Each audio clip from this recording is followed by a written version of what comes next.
अध्याय 27 राँचीमा योग विद्यालयको स्थापना। तिमी संगठनात्मक कामहरूका विरुद्ध किन छौ? गुरुदेवको यस प्रश्नले मलाई अलि आश्चर्य लाग्यो।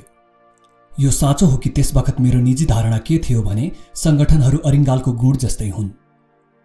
यो एउटा अप्रशंसनीय काम हो गुरुदेव, मैले भने। अगुवाले जतिसुकै गरे पनि वा नगरे पनि उसको आलोचना भइहाल्छ। के सबै ईश्वरीय छेना तिमी आफ्नै लागि मात्र चाहन्छौ? गुरुदेवले तीखो जवाफ दिँदै कठोर दृष्टिले हेर्नुभयो। के तिमी अथवा अरू कोहीले योगको माध्यमले ईश्वर साक्षात्कार पाउन सक्थ्यो यदि उदार हृदय सद्गुरुको परम्पराले अरूलाई आफ्नो ज्ञान स्वच्छाले प्रदान नगरेको भए?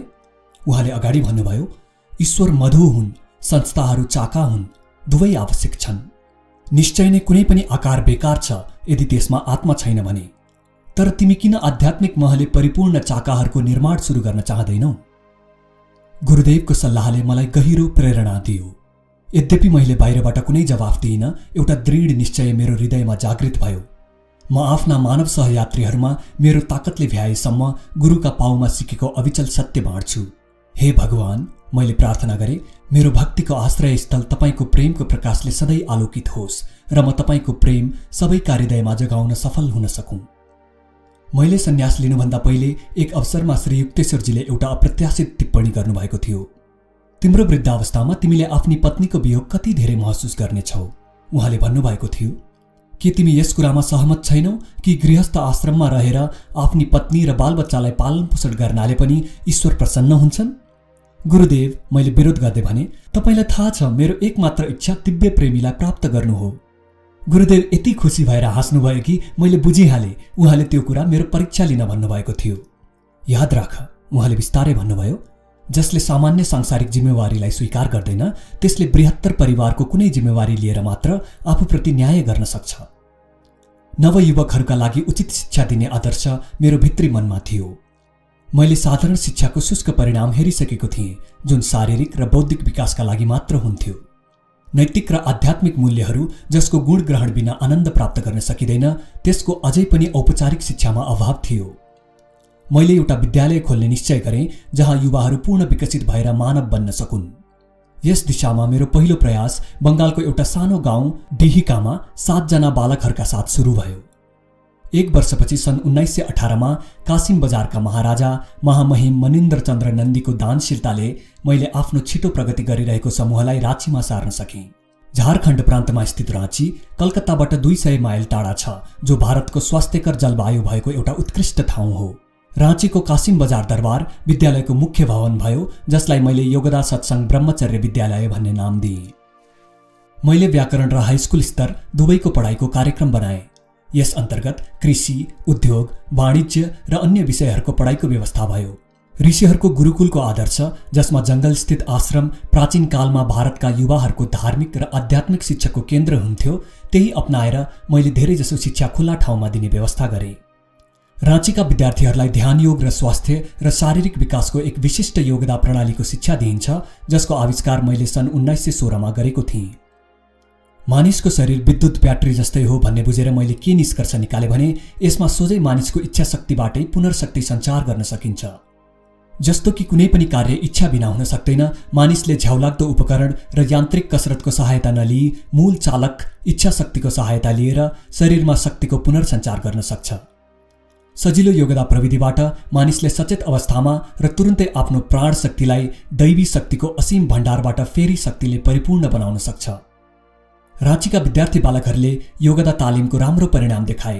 शरीरको एक भागबाट अर्को भागमा प्राण शक्तिलाई सार्ने तथा अप्ठ्यारा आसनहरूमा पूर्ण स्थिरताका साथ बस्ने असाधारण योग्यताको विकास गरे। उनीहरूले शारीरिक बल र सहन शक्तिको असाधारण प्रदर्शन गरे, जसको बराबरी बलशाली तन्नेरीहरूले पनि गर्न सकेनन्। मेरा कान्छा भाइ विष्णुचन्द्र घोष राँची विद्यालयमा तालिम पाएर पछि प्रसिद्ध शारीरिक विज्ञान शास्त्री भए। उनले र उनका एकजना शिष्यले सन् 1938-29मा पाश्चात्य देशहरूमा मांसपेशी नियन्त्रण र शक्तिको प्रदर्शन गरे। न्युयोर्कको कोलम्बिया विश्वविद्यालय र अमेरिका र युरोपका अन्य विश्वविद्यालयका प्रोफेसर विद्वानहरू शरीरमाथि मनको शक्तिको प्रभावको प्रदर्शन हेरेर आश्चर्यचकित भए। पहिलो वर्ष राँचीमा प्रवेशका लागि आवेदन पत्रको सङ्ख्या 2000 पुग्यो, तर त्यसबेला विद्यालय आवश्यक मात्र भएकाले 100 विद्यार्थीहरूलाई मात्र भर्ना गर्न सकिन्थ्यो। केही समयपछि दिवा विद्यार्थीहरूका लागि पनि तालिम दिने व्यवस्था गरियो। विद्यालयमा मैले साना बालकहरूका लागि आमा बाबु दुवैको भूमिका निर्वाह गर्नुपर्थ्यो र साथै संस्थाका अन्य धेरै समस्याहरूको पनि सामना गर्नुपर्थ्यो। म अक्सर क्राइस्टले भनेका वचन सम्झन्थेँ, यस्तो कुनै मानिस छैन जसले मेरा लागि अथवा शुभ समाचारका लागि आफ्नो घर अथवा भाइबन्धुहरू अथवा बहिनीहरू अथवा बाबु अथवा आमा अथवा पत्नी अथवा सन्तानहरू अथवा जग्गा जमिन छोडेको होस्।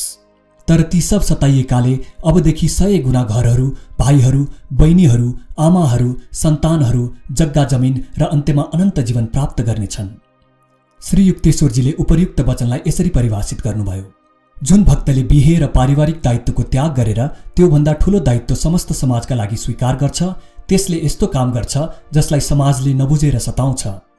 तर व्यक्तिगत हितको विस्तारले गर्दा साधकलाई आफ्नो स्वार्थभन्दा माथि उठाउँछ र दैवी आनन्दको प्राप्ति हुन्छ। एक दिन पिताजी मलाई आशीर्वाद दिन राँची आउनुभयो, जसलाई उहाँले धेरै दिनदेखि रोकिराख्नु भएको थियो, किनभने मैले बङ्गाल नागपुर रेलवेमा काम गर्ने उहाँको प्रस्ताव अस्वीकार गरिदिएको थिएँ। छोरा, उहाँले भन्नुभयो, अब तिमीले अपनाएको जीवन मार्गबाट म सन्तुष्ट छु। यी प्रसन्न उत्साही केटाहरूबीच तिमीलाई देखेर खुसी छु। रेलवेको टाइम टेबलको आँकडामा भन्दा तिमी यहाँ धेरै सुहाउँदा छौ। उहाँले मेरो पछि पछि घुमिरहेका 1 दर्जन केटाहरूसित इसारा गर्दै भन्नुभयो, मेरा 8 सन्तान मात्र थिए। आँखामा चमक ल्याउँदै उहाँले भन्नुभयो, तर म तिम्रो भावना बुझ्छु। हाम्रो अधीनमा 20 एकड उब्जाउ जमिन भएकाले विद्यार्थीहरू, शिक्षकहरू र म सधैँ बागबानी र खेतीका अरू कामको आनन्द लिन्थ्यौँ। हामी कहाँ थुप्रै घरपालुवा पशुहरू पनि थिए। तीमध्ये हरिणको एउटा बच्चा सबैको प्यारो भएको थियो। मलाई पनि त्यसको यति माया लाग्थ्यो कि उसलाई आफ्नै कोठामा सुताउँथेँ। उज्यालो हुने बित्तिकै मृगको बच्चा मेरो ओछ्यानमा आएर बिहानको माया पाउन खोज्थ्यो। एक दिन मलाई कामका सिलसिलामा राँची सहर जानु पर्यो, त्यसैले मृगको बच्चालाई अरू दिनभन्दा चाँडै खुवाइदिएँ। मैले केटाहरूलाई मृगको बच्चालाई म नआएसम्म केही नखुवाउनु भन्ने निर्देशन दिएको थिएँ। एउटा केटाले आज्ञा नमानेर त्यसलाई धेरै दूध खुवाइदियो। जब म साँझ फर्केँ, दुःखद समाचार सुने, मृगको बच्चा बढी दूध खाएकाले मर्नै आँटेको छ। आँखाभरि आँसु पारेर मैले लगभग निर्जीव मृग शावकलाई आफ्नो काखमा राखेँ। मैले आर्द्र भएर भगवानसँग उसको जीवन रक्षाका लागि प्रार्थना गरेँ। घण्टौपछि मृग शावकले आँखा खोल्यो, उठ्यो र लडखडाउँदै हिँड्न थाल्यो। सारा विद्यालय खुसीले थर्किन थाल्यो। तर एउटा गम्भीर शिक्षा मैले त्यो रात पाएँ जो म कहिल्यै बिर्सन सक्दिनँ। म राति 2 बजेसम्म त्यस मृग शावकसँग थिएँ। त्यसपछि मलाई निन्द्रा लाग्यो। सपनामा त्यस मृगले आएर मलाई भन्यो, तिमीले मलाई रोकिराखेका छौ, कृपया मलाई जान देऊ, जान देऊ। ल हुन्छ, मैले सपनामा जवाफ दिएँ। म तुरुन्तै उठेर कराएँ, केटाहरू हो, हरिण मर्न लागेको छ। सबै बालकहरू मेरो नजिक आए। म दौडेर कोठाको त्यस कुनामा गएँ जहाँ मृगलाई राखेको थिएँ। उसले उठ्ने अन्तिम कोसिस गर्यो, ढुनमुनाउँदै आएर मेरा गोडानेर प्राण छाड्यो। पशुहरूको भाग्य मार्गदर्शन र नियमित गर्ने उनीहरूको समष्टि कर्म अनुसार हरिणको बच्चाको आयु सिद्धिएको थियो र त्यो उच्च जुनीमा जान तयार थियो। तर मेरो गहिरो आसक्ति जुन स्वार्थपूर्ण थियो भनी मैले पछि बुझेँ र मेरो हार्दिक प्रार्थनाले गर्दा मैले उसलाई पशुको जुनीमा रोकिराखेको थिएँ, जसबाट निस्कन उसको आत्मा छटपटाइरहेको थियो। मृगको आत्माले मसँग सपनामा प्रार्थना गर्यो, किनभने मेरो सस्नेह अनुमति बेगर यो जान चाहँदैनथ्यो अथवा जान सक्दैनथ्यो। मैले स्वीकृति दिने बित्तिकै ऊ गइहाल्यो। मेरो सबै शोक हरायो। मैले पुनः बुझेँ कि ईश्वर आफ्ना सन्तानले सबैलाई आफ्नो अंश ठानी माया गरून् र मृत्यु नै अन्त्य हो भन्ने भ्रममा नपरुन् भनी चाहन्छन्। अज्ञानी मानिसले मृत्युको दुर्लङ्घ्य पर्खाललाई देख्छ, जसले बाहिरबाट हेर्दा उसका प्रिय बन्धुबान्धवहरूलाई सधैँका लागि लुकाएर राख्छ। तर निष्प्रिय मानिसले, जसले सबैलाई ईश्वरका रूपमा देख्छ, राम्रोसँग बुझ्छ कि मृत्युपछि उसका प्रियजनहरू ईश्वरको सानिध्यको केही समय आनन्द लिन फर्किगएका हुन्छन्। सानो र साधारण सुरुवातबाट राँची विद्यालय बिहार र बङ्गालको एउटा सुविख्यात संस्थामा परिणत हुन थालेको थियो। विद्यालयका धेरैजसो विभागहरू तिनीहरूको स्वैच्छिक दानबाट सञ्चालित हुन्थे, जो ऋषिहरूको आदर्शलाई बढाउनमा आनन्द मान्दथे। मिदनापुर र लखनपुरमा पनि यस विद्यालयका मौलाइरहेका शाखाहरू खोलिएका छन्। राँची मुख्यालयमा चिकित्सा सेवाको पनि व्यवस्था छ, जहाँ स्थानीय गरिब बासिन्दाहरूलाई उपचार र औषधिमूलकको सुविधा दिइन्छ। विद्यालयले प्रतियोगात्मक खेलहरूमा पनि विशिष्टता प्राप्त गरेको छ र शैक्षिक क्षेत्रमा राँचीका स्नातकहरूले पछि विश्वविद्यालयहरूमा विशेष योग्यता प्राप्त गरे। गत 3 दशकमा राँची विद्यालयमा पूर्व र पश्चिमका देशका अनेक विशिष्ट व्यक्तिहरूको आगमन भएको छ। स्वामी प्रणवानन्द, बनारसका 2वटा शरीर भएका सन्त, सन् 1918मा केही दिनका लागि राँची आउनुभएको थियो। रुखमुनि शिक्षा प्राप्त गरिरहेका छात्रहरूको सुन्दर दृश्य र साँझ बालक वृन्दलाई घण्टौं निश्चल बसेर ध्यान गरिरहेको देखेर महान सन्त अत्यन्त अभिभूत हुनुभयो। मेरो मनमा आनन्द आइरहेको छ, गुरुले भन्नुभयो। यो देखेर कि नवयुवकहरूलाई उपयुक्त तालिम दिने लाहिडी महाशयको आदर्श यस संस्थामा अनुपालन भइरहेको छ। मेरा गुरुदेवको आशिष यसमाथि सधैँ रहोस्। मनिर बसेको एउटा नवयुवकले महान योगीसँग एउटा प्रश्न सोध्ने साहस गर्यो। स्वामीजी, उसले भन्यो, के म सन्यासी बन्छु कि मेरो जीवन ईश्वरका लागि मात्र हो? यद्यपि स्वामी प्रणवानन्द मृदु मुस्कान छर्दै हुनुहुन्थ्यो, उहाँका आँखा भविष्यतिर गडेका थिए। बाबु, जब तिमी ठूला हुन्छौ, एउटी राम्री दुलही तिमीलाई कुरिरहेकी हुनेछिन्। धेरै वर्षसम्म सन्यास लिने प्रयास गर्दै अन्त्यमा उसले बिहे गर्यो। स्वामी प्रणवानन्द राँची आउनुभएको केही दिनपछि म कलकत्ताको त्यस घरमा पिताजीलाई लिएर गएँ जहाँ योगीजी केही दिनका लागि बस्नुभएको थियो। धेरै वर्ष अगाडि प्रणवानन्दजीले गर्नुभएको भविष्यवाणी झट्ट मेरो सम्झनामा आयो। पछि म तिमीलाई तिम्रा पिताजीका साथ भेट्नेछु। जसै मेरा पिताजीले स्वामीजीको कोठाभित्र प्रवेश गर्नुभयो, महान योगी उठ्नुभयो र मेरा पिताजीलाई सादर र सस्नेह अङ्गालो हाल्नुभयो।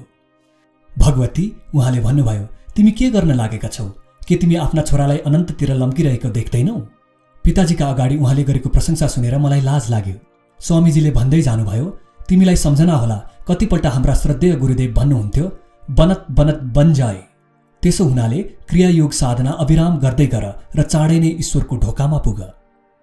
प्रणवानन्दजीको शरीर बनारसमा उहाँसँगको मेरो अद्भुत भेटमा बलियो र स्वस्थ देखिन्थ्यो भने अब अलिअलि बुढ्यौलीको असरले छोए जस्तो थियो।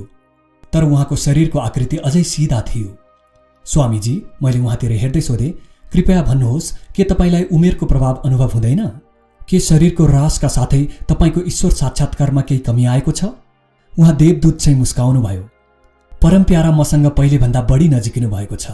उहाँको विश्वासपूर्ण भनाइले मेरो मन र आत्मालाई अभिभूत पारिदियो। उहाँले अगाडि भन्नुभयो, म अझै पनि 2टा पेन्सन पाउँदैछु, एउटा यहाँ भगवती बाबुसँग, अर्को माथिबाट। अर्को औलो आकाशतिर ठड्याउँदै केही छिनका लागि सन्त आनन्दातिरेकले समाधिस्थ हुनुभयो। उहाँको अनुहार दिव्य आभाले दीप्त भयो। मेरो प्रश्नको पर्याप्त उत्तर पाएँ। प्रणवानन्दजीको कोठामा अनेक बोट बिरुवा र बिउहरूको प्याकेट राखिएको देखेर मैले तिनीहरूको प्रयोजनबारे सोधेँ। मैले बनारस सधैँका लागि छोडेँ, उहाँले भन्नुभयो, र अहिले म हिमालयतिर प्रस्थान गर्दैछु। त्यहाँ म आफ्ना शिष्यहरूका लागि आश्रम खोल्नेछु। यी बिउहरूबाट पालुङ्गो र अरू सागपात उमारिनेछ। मेरा प्यारा शिष्यहरूले ईश्वर एकात्मको आनन्दमा समय बिताउँदै साधारण जीवनयापन गर्नेछन्, अरू केही आवश्यक छैन। पिताजीले गुरुभाइसँग कलकत्ता कहिले फर्किने भनी सोध्नुभयो। कहिले पनि होइन, सन्तले जवाफ दिनुभयो। लाहिरी महाशयले भन्नुभएको थियो कि यसै वर्ष म आफ्नो प्यारो बनारस सधैँका लागि छाडेर हिमालयतिर जानेछु, जहाँ मैले आफ्नो नश्वर देह त्याग गर्नेछु।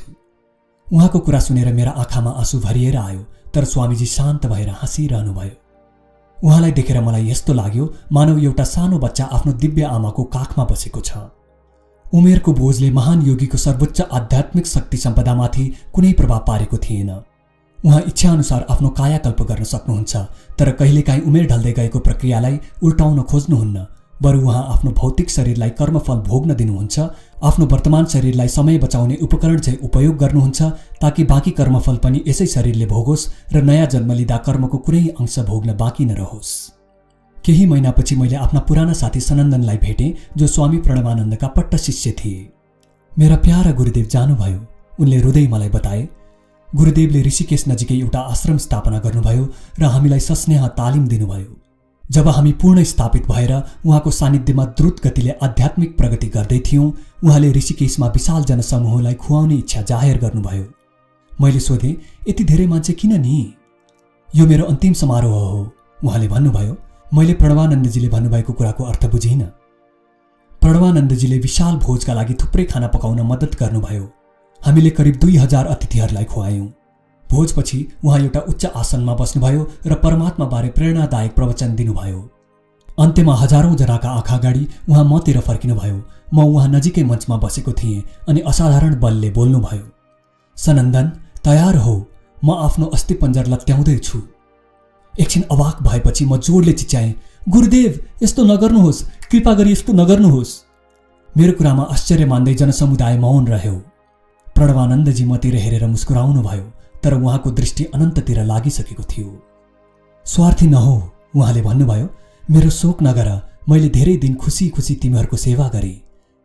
अब खुसी मनाऊ र ईश्वरसँग छिट्टै भेट्ने शुभकामना देऊ। म आफ्ना परमप्रिय परमात्मासँग भेट्न जाँदैछु। अनि मन्द आवाजमा प्रणवानन्दजीले भन्नुभयो, म फेरि चाँडै जन्म लिनेछु। केही समय ईश्वरीय आनन्दको उपभोग गरेपछि म पृथ्वीमा फर्किन्छु र बाबाजीसँग भेट्छु। तिमीले चाँडै थाहा पाउनेछौ कहाँ र कहिले मेरो आत्माले नयाँ शरीरमा जन्म लिनेछ। उहाँ फेरि कराउनुभयो, सनन्दन, अब म द्वितीय क्रियायोगको बलले शरीर छाड्दैछु। उहाँले विशाल जनसमूहतिर हेर्नुभयो अनि आशीर्वाद दिनुभयो। आफ्नो दृष्टि कुटस्थतिर केन्द्रित गर्दै गुरुदेव निश्चल हुनुभयो। उपस्थित आश्चर्यचकित जनसमूहले गुरुदेवलाई आनन्दावस्थामा ध्यानमग्न हुनुभएको भन्ठानेको थियो, जबकि उहाँ रगत मासुको देहलाई त्यागेर वैश्विक अनन्तमा विलीन भइसक्नु भएको थियो। शिष्यहरूले पद्मासनमा स्थित उहाँको जिउ छोए, तर त्यो अब तातो रहेको थिएन। खाली अकडिएको अस्थिपञ्जर बाँकी रह्यो। प्राण उडेर अमृत किनारमा पुगिसकेको थियो। सनन्दनले आफ्नो वर्णन सुनाइसकेपछि मैले सोचेँ, भाग्यमानी दुईटा जीव भएका सन्त जस्तो जिउँदो छँदा नाटकीय हुनुहुन्थ्यो, त्यस्तै मर्दा पनि हुनुहुन्थ्यो। मैले सोधेँ, प्रणवानन्दजी फेरि कहाँ जन्मनुहुनेछ? सनन्दनले भने, यस कुरालाई म पवित्र वचन जस्तै भन्ठान्छु। म यो कसैलाई बताउन सक्दिनँ। तिमीले कुनै उपायद्वारा यो थाहा पाउन सक्छौ। धेरै वर्षपछि मैले स्वामी केवलानन्दबाट थाहा पाएँ कि प्रणवानन्दजी नयाँ शरीरमा पुनर्जन्मपछि हिमालय स्थित बद्रीनारायण जानुभयो, जहाँ उहाँ महान बाबाजीको सन्त मण्डलीमा सामेल हुनुभयो।